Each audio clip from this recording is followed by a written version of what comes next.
ॐ पठामि संस्कृतं नित्यं वदामि संस्कृतं सदा ध्यायामि संस्कृतं सम्यक् वन्दे संस्कृतमातरम्। न धर्मवृद्धेषु वयः समीक्षते. या धड्याचे प्रश्न उत्तर आपण आता पाहणार आहोत. सोपा धडा आहे. अष्टावक्र ऋषींच्या बाबतीतला हा धडा आहे. अष्टावक्र अंगामध्ये 8 ठिकाणी वाकडे असतात. जनकाच्या सभेमध्ये गेल्यानंतर सगळे त्यांना हसतात. हे पाहून अष्टावक्र ही जोराने हसतात. अष्टावक्रांना विचारलं जातं, तुम्ही का हसता? तर अष्टावक्र उत्तर देतात की मी असं ऐकलं होतं की या राजसभेमध्ये विद्वान लोक आहेत, पण इथे तर सगळे फक्त शरीर, हाड, मांस, रक्त यांना बघणारे लोक आहेत. मला वाटलं ही विद्वानांची सभा असेल. आणि मग राजा जनक म्हटलं की तुम्ही यांच्याशी शास्त्रार्थ करू शकता, आणि ते ज्ञानाने शास्त्रार्थामध्ये हरवतात.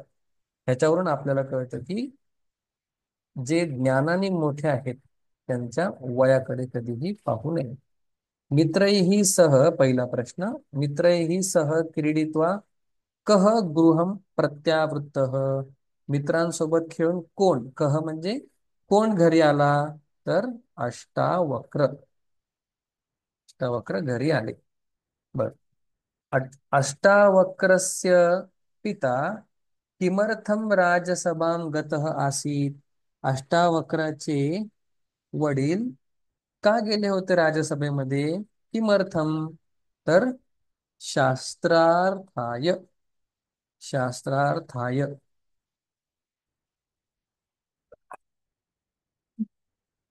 सॉरी, शास्त्रार्थ आहे म्हणजे शास्त्रार्थ करण्यासाठी ते गेले होते. त्वं बालः असि राजसभायां तव प्रवेशः न सुलभ इति कस्य वचनम. मातुः वचनम. एका पदामध्ये उत्तर द्यायचे. म्हणजे तुला सभेमध्ये प्रवेश सुद्धा मिळणार नाही, हे कोणाचं वचन होतं? आईचं. मग आईसाठी काय शब्द आहे? मातुः. बर. ईदृशीं तादृशीं वा आशंका मा विदेहि इति आश्वासनं कस्मै दीयते? मात्रे. म्हणजे इकडची तिकडची शंका मनात आणू नको असं आश्वासन कोणाला दिलं होतं? आईला.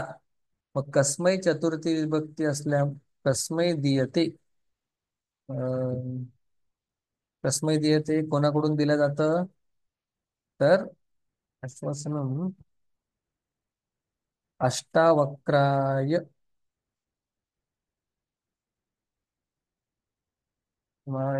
इति आश्वासनम तस्मै. कोणाला दिलं जातं? इकडची तिकडची शंका करू नकोस. हं. मात्रे, आईला दिलं जातं. अष्टावक्रः दृष्ट्वा के उच्चैः अहसन. अष्टावक्रांना पाहून कोण जोरात जोरात हसायला लागले? तर पंडिता. हा, पंडित माणसं काय, त्यांना बघून जोर जोरात हसायला लागले. अष्टावक्रः किम कृत्वा पंडितान अजयत.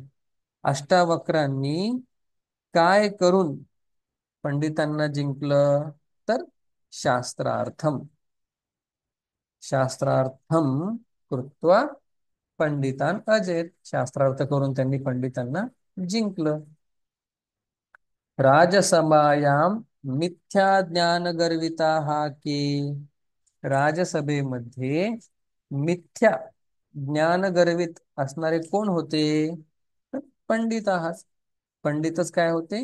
वाईट चुकीच्या ज्ञानाने गर्वित होते. अशा प्रकारे पुढचा प्रश्न बघा, सोपं सोपं आहे. अष्टावक्र कस्य विषये कथयति अस्ति. रुधिर मांस मेदभरिते चर्मवेष्टिते. अष्टावक्र हे रक्त, हाड, मांस हे कोणाविषयी बोलतात? कस्य विषयी? तर शरीरस्य विषयी. कस्य षष्ठी विभक्ती असल्यामुळे प्रश्न उत्तर सुद्धा षष्ठी विभक्तीमध्ये. यदा यदा नदी वक्रा किम तस्याः जलमपि वक्रम इति केन पृष्ठम. असं कोणाकडून विचारलं गेलं? जर नदी वाकडी असेल तर त्यातलं पाणी पण वाकडं असतं का, असं कोणाद्वारे विचारलं गेलं?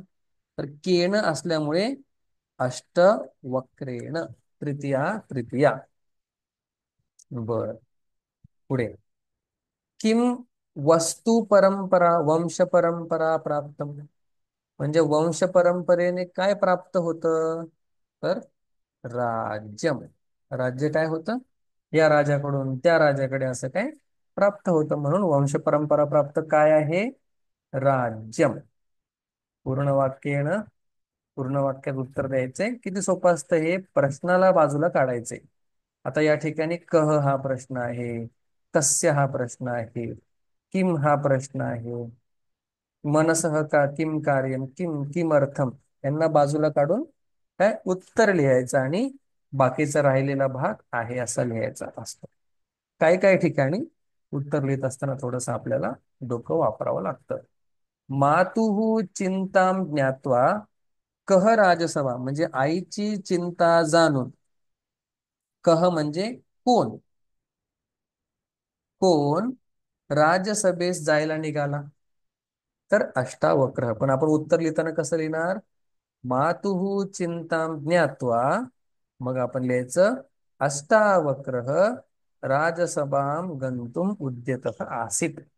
म्हणजे नुसतं उत्तरच नाही लिहायचं, कारण की हे काय आहे, पूर्ण वाक्येनं. पूर्ण वाक्येनं लिहित असताना प्रश्न आपण बाजूला काढतो, त्या ठिकाणी उत्तर लिहितो. ठीक आहे. राजसभायां कस्य उपहासः, राजसभेमध्ये कोणाचा उपहास, कोणाचा अपमान झाला. कस्य असल्यामुळे काय, षष्ठी विभक्ती येणार, अष्टावक्रस्य. उत्तर कसं लिहिणार आपण, राजसभायाम अष्टावक्रस्य उपहासः अभवत. अष्टावक्राचा काय उपहास किंवा इन्सल्ट, अपमान झाला. सोपं. पुढे. राजा जनकः अष्टवक्राय किम अपृच्छत. आता ह्याचं थोडस उत्तर थोडस वेगळं आहे. मग अष्टावक्राने राजाला काय विचारलं, बघा. राजाने अष्टावक्राला विचारलं, हम्म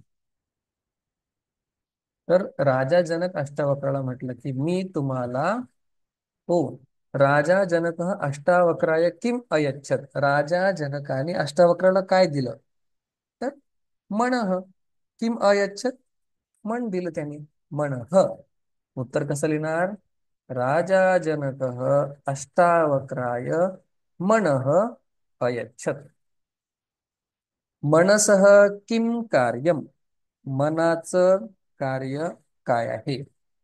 तर मग विचारतात मनसः किम कार्यम, तर उत्तर सांगतात की संकल्प विकल्प हे काय आहे, मनाचं कार्य. मग उत्तर कसं लिहिणार, मनसः संकल्प विकल्प विकल्प संकल्प विकल्पम कार्यम अस्ति.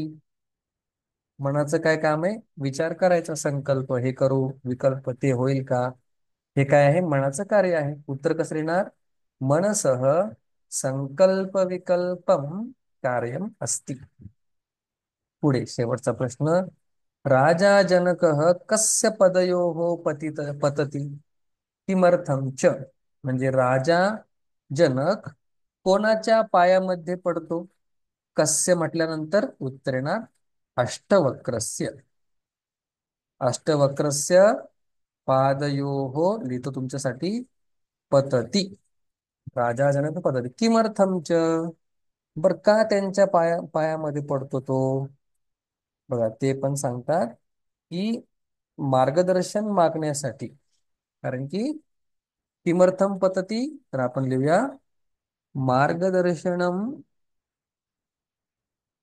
मार्गदर्शनाय मार्गदर्शनाय, चला एवढंच उत्तर. राजा जनकः अष्टावक्रस्य पादयोः पतति, पादयोः पतति मार्गदर्शनाय किमर्थम, मार्गदर्शन मागण्यासाठी ते पायामध्ये पडतात किंवा पाया पडतात. पुढे सोपा आहे प्रश्न निर्माण. बघा, एतादृशां प्रश्नानां निर्माण करुताम्. अष्टावक्रः जननी किम अपृच्छत. हम्म मग बघा, आधी यांनी उत्तर दिलेलं आहे. अष्टावक्रः जननीम अपृच्छत मातः त्वम क्व आस्ते मम पिता. मग प्रश्न कसा निर्माण करणार? अष्टावक्रः जननीम किम अपृच्छत, अशा प्रकारे. बघा, आता आपण प्रयत्न करूया बनवायचा. आता हे प्रश्न उत्तर एवढे सोपे नाही, पण आपण प्रयत्न करूया. अष्टावक्रः प्रवदत. मग कसं म्हणणार आपण? अष्टावक्रः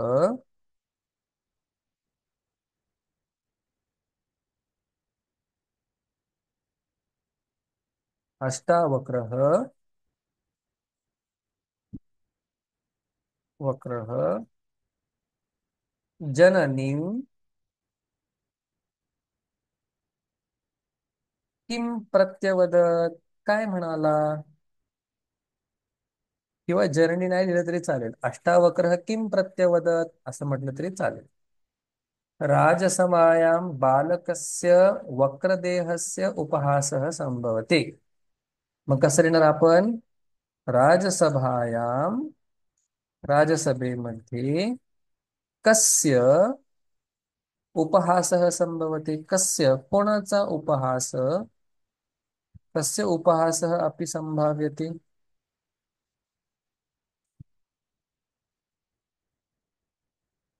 म्हणजे या ठिकाणी काय, उत्तर त्यांनी आधीच दिलेलं आहे, आपल्याला प्रश्न निर्माण करायचा आहे. मग प्रश्न उत्तर काय दिलंय? राजसभेमध्ये बालकाचा, वाकड्या देहाच्या बालकाचा काय अपमान होऊ शकतो. मग आपण प्रश्न कसा विचारणार? कोणाचा उपहास होऊ शकतो, अशा प्रकारे. अष्टावक्रः पितरम आदाय क्षिप्रम आगमिष्यति. अष्टावक्र, बघा, पितरम म्हणजे अष्टावक्र वडिलांना घेऊन लगेच येतील. मग आपण प्रश्न कसा करणार? अष्टावक्रः कम आदाय, कोणाला घेऊन येणार? कम आदाय आणि बाकीचं आहे असंच आपल्याला लिहायचं आणि प्रश्नचिन्ह. सोपं आहे, पण थोडासा वेळ लागतो समजायला. मात्रा अनुज्ञातः सह सभायां गतः. तर आपण कसं विचारणार? कह सभायां गतः, कोण सभेमध्ये गेला? सह कह राजसभां गतः विचारू शकतो असं. मात्रा अनुज्ञात, आईच्या आज्ञेने आज्ञापिलेला तो कुठे गेला? सभेस गेला. पंडितानां चोरितं चेष्टितं दृष्ट्वा अष्टावक्रः हसितुम आरभत. आपण म्हणू शकतो केशाम. कोणाची कोणाची चेष्टा पाहून अष्टावक्र हसायला लागले? तर केशाम. पुढे चेष्टितं दृष्ट्वा अष्टावक्रः हसितुम आरभत. आणि मग शेवटी प्रश्नचिन्ह. पंडितानां षष्ठी विभक्ती बहुवचन आहे म्हणून कह शब्दाची षष्ठी विभक्ती बहुवचन केली. केशाम. बर. राजा हास्य कारणम, हास्य करणम पृष्ठम. राज्ञा हास्य करणम पृष्ठम. हास्य कारणम, करणम नाही चुकलं तिथे. बर. राज्ञा तृतीय विभक्ती म्हणून केन, बाकी हास्य कारणम आहे असं पूर्ण येणार. केन हास्य कारणम पृष्ठम. राज्ञा. अष्टावक्रः मिथ्या ज्ञान गर्वितान दृष्ट्वा हसती. आपण असं म्हणूया, कान दृष्ट्वा हसती. अष्टावक्रः कान दृष्ट्वा हसती. अष्टावक्र कोणाला बघून हसतो? राजर्षी जनकः आत्मानं धन्यं मन्यते. कः आत्मानं धन्यं मन्यते, म्हणजे कोण स्वतःला धन्य मानतो? उत्तर काय येणार? राजर्षी जनक. म्हणजे प्रश्न जर आपल्याला व्यवस्थित कळला तर त्याच्यामध्ये उत्तर लिहिण्यासाठी काही अवघड जात नाही. फक्त आपल्याला ज्याचा आपण प्रश्न बनवणार आहे त्या उत्तराची विभक्ती आणि लिंग माहिती पाहिजे. मग अष्टावक्रः प्रथमा विभक्ती असेल, आपण लिहिणार कह. राज्ञा तृतीय विभक्ती असेल, आपण लिहिणार केन. असं फक्त विभक्ती आपल्याला टेबल पाठ पाहिजेत. टेबल सोडलं तर संस्कृतमध्ये दुसरं असं विशेष काही नाही. बघा चला, इथं काय लिहायचं आता, अस्मिन वाक्य अष्टावक्र इति कर्तृपदस्य क्रियापदम. आता क्रियापदम विचारलंय त्यांनी. अष्टावक्र हा काय आहे, कर्ता आहे. त्याचं क्रियापद काय आहे, क्रीडित्वा प्रत्यावृत्त. हे काय त्याचं झालं, क्रियापद झालं. किम क्रियापदम. बर. स्तब्धा इति पदस्य विशेष पदम. स्तब्धा. स्तब्धा हे काय आहे, विशेषण आहे. मग याचं विशेष काय आहे, विद्वांस. बर. मन्ये कर्तृपदम प्रयुक्तम. मग हे मन्ये हे क्रियापद आहे, याचं कर्तृपदम काय आहे. कर्तृपदम म्हणजे कर्ता, आणि कर्ता नेहमी प्रथमा विभक्तीमध्ये असतो. मग सगळ्या वाक्यामध्ये प्रथमा विभक्तीत कोण आहे, ते आपण कर्ता म्हणून लिहायचं. अष्टावक्र याचं विशेषण काय आहे. अष्टावक्र इत्यस्य विशेषणं चनुत लिखतः. अस्मिन् वाक्ये अष्टावक्रः इति अस्य हा अनुमतः अष्टावक्रः म्हणजे आज्ञा दिलेला अष्टावक्र. मग याचं उत्तर काय येईल, अनुमतः हे काय आहे, त्याचं विशेषण आहे. दृष्टवा याचं पर्याय पद लिहायचं आहे. वीक्ष म्हणजे पाहून. दृष्टवा म्हणजे पण पाहून, आणि वीक्ष म्हणजे पण पाहून. हे काय समानार्थी शब्द आहे. स्वीकर्तुम याचं विलोम पद. विलोम पद म्हणजे विरुद्धार्थी तुम्हाला लिहायचं. स्वीकर्तुम म्हणजे स्वीकार करायचं, टेक. आणि दातुम म्हणजे देणे. स्वीकार करण्यासाठी, दातुम देण्यासाठी. अशा प्रकारे हे ग्रामर, व्याकरण यथा निर्देश आपण केलं. त्याच्यामध्ये कर्ता, कर्म, विशेषण हे बघायचं असतं. बर. आता आपल्याला स्टोरी लावायची आहे, लाईनीत खूप मोठी आहे. आपण एक एक शब्द वाचूया. अष्टावक्रस्य पिता राजर्षेः जनकस्य सभां विद्वद्भिः सह शास्त्रार्थम गत. म्हणजे वडील तिकडे गेले. अष्टावक्रः मातरम पृच्छत. आधी ते काय करत होते, त्यांच्या मित्रांबरोबर खेळत होते. मग हे आपण म्हणू शकतो पहिलं. अष्टावक्रः मातरम अपृच्छत. अष्टावक्र खेळल्यानंतर आईला विचारलं, को असते, को असते मे पिता, माझे वडील कुठे गेलेले आहेत. मग हम्म,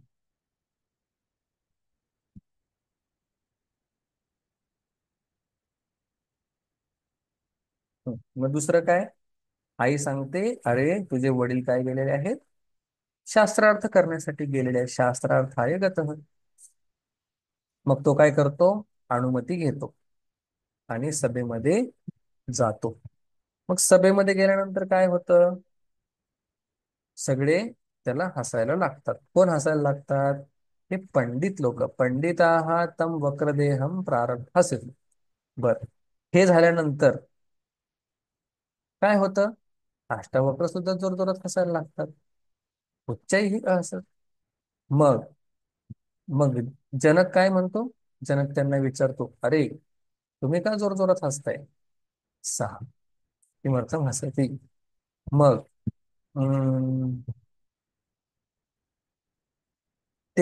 ते बोलतात की हे सगळे मला बघून हसतायत ना, माझ्या देहाला, म्हणून मी सुद्धा ह्यांना बघून काय हसतोय, असं म्हणतो. हम्म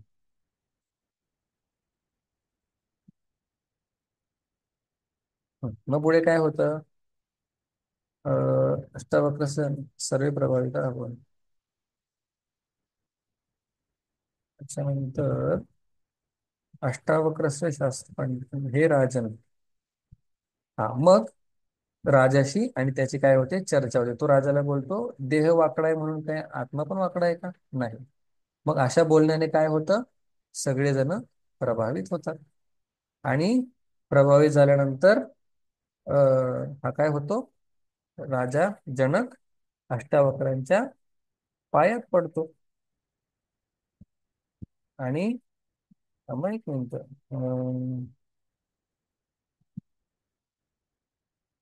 हा तर सगळे प्रभावित होतात. नंतर आता तीन ऑप्शन ऑप्शन राहिले. एक म्हणजे स्वतःचं मन जनकाला देतो, दुसरं आणि काहीतरी देण्याची इच्छा करतो आणि पायांमध्ये पडतो. मग आपण काय म्हणूया पद्धती. हम्म मग काय होतं? जनक काहीतरी देण्याची इच्छा करतो, 10, आणि मग तो स्वतःचं मन त्याला देतो. आणि मग काहीच काम करता येत नाही म्हणून तो काय करतो? पायात पडतो. अशा प्रकारे तो वडील कुठे गेले विचारतो, आईची परमिशन घेतो, मग तिकडे जातो. ते सगळे हसतात, तो पण जोरात हसतो. राजा त्याला विचारतो, मग राजाला तो उत्तर देतो. सगळे प्रभावित होतात आणि तो काहीतरी देण्याची इच्छा करतो, मन देतो, आणि शेवटी त्याला सुचत नाही आता काय करावं म्हणून पराभूत होतो. थोडस मोठं होतं. पुत्र, आता पाठामध्ये काही समानार्थी शब्द गेलेले आहेत. पुत्र, पुत्र, को, हा समानार्थी शब्द आहे. विस्मिता हा म्हणजे सगळे लोक काय झाले? हसायला लागले जोर जोरात. मग स्मितम, विस्मितम स्मितम. विलोक्य, हे वरच गेलं होतं. वीक्ष, समीपात गेला शब्द. सकाशात, समीप म्हणजे जवळून, सकाश म्हणजे पण जवळून. अधुना, अधुना म्हणजे संप्रती, संप्रती. अशा प्रकारे हे समानार्थी शब्द आहेत. बघा, विपरीत उलट अर्थाचे शब्द आता लिहायचे आहेत. एक आहे क्षिप्रम, सुलभम म्हणजे सहज, दुर्लभ म्हणजे जे सहज नाही त्याला दुर्लभ असं म्हणतात. क्षिप्रम म्हणजे लगेच, शनैही, शनैही म्हणजे हळूहळू.